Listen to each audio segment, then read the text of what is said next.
Était le 02 août 1992, que Michel Berger, le célèbre pianiste, perdait la vie. Ce jour, il en allait, après avoir subi 3 crises cardiaques à la suite.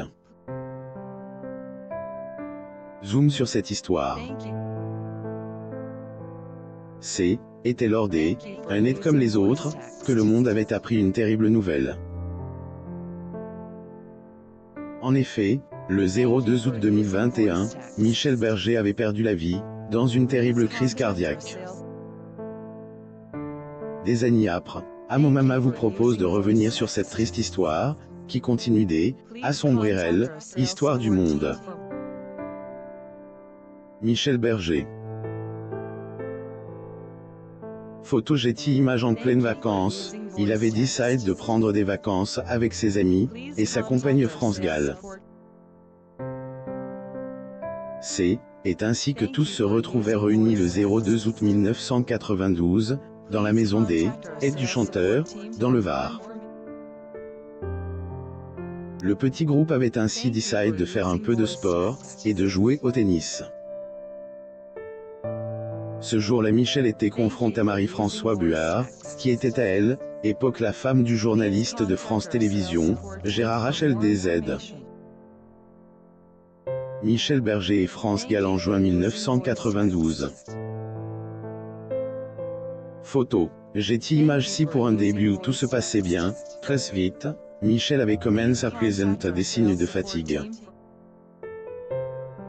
Lorsque il était cool brusquement, tout le monde était rue vers lui, pour comprendre ce qui se passait. Une crise de trop malgré la frayeur, Michel a commencé à aller mieux. Prise de panique, sa compagne étant alors appeler les secours. Cependant, Michel arrête, en disant qu'il allait mieux. Est ainsi qu'il finit par rentrer chez lui. Un peu plus tard dans la journée, en prenant son bain, il fait une nouvelle crise cardiaque. Lorsque les médecins sont arrivés sur les lieux, ces derniers on constate que le pianiste allait un peu mieux. Cependant, il décide de appeler le SAMU local, pour qu'il puisse effectuer des examens un peu plus poussés. Michel Berger. Photo. Getty Images. Mais avant l'arrivée de ces derniers, Michel avait eu une dernière crise, qui avait eu raison de lui.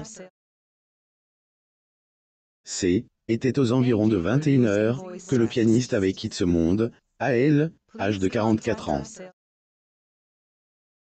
Abonnez-vous à Amo Mama sur Google News et découvrez le dos d'une autre icône francaise, Didier Bien-Aime de ce DA40.